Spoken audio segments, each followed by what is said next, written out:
Bradley was a well-respected sales manager for quality signs and designs when his parents abandoned him to take a family trip to Cabo, leaving him wondering why he was not invited.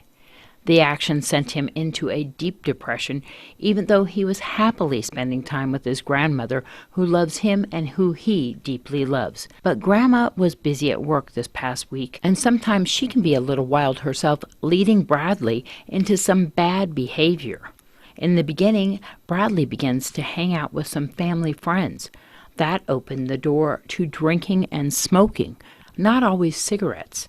Soon, temptation got the better part of him. The young lad was sucked into a world of gambling, from everything from table games to slot machines. He was treated like royalty and rubbed elbows with the legends in the gaming world at the area's finest casinos. His sudden landfalls brought power and, of course, women.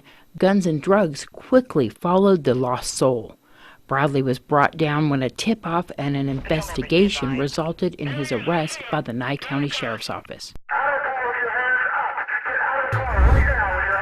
booking him on violating the Uniform Controlled Substance Act as it pertains to dogs, charges of drug sales, use, animal abuse, and unlawful possession of weapons by a canine, racketeering and gambling by a dog, and of course out-of-species relations.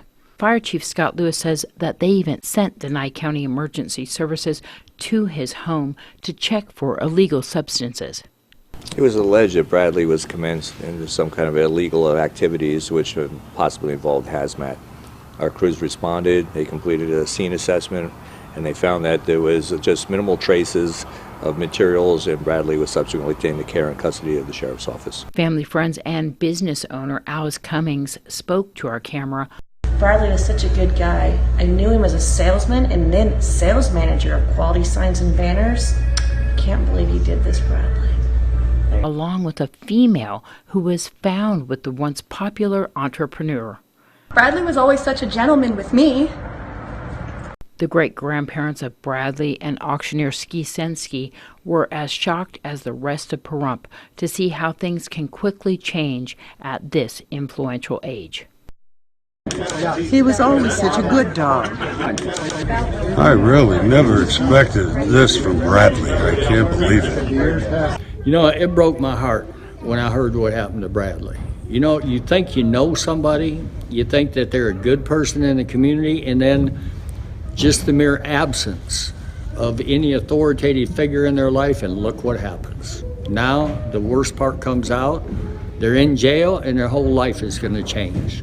So sad.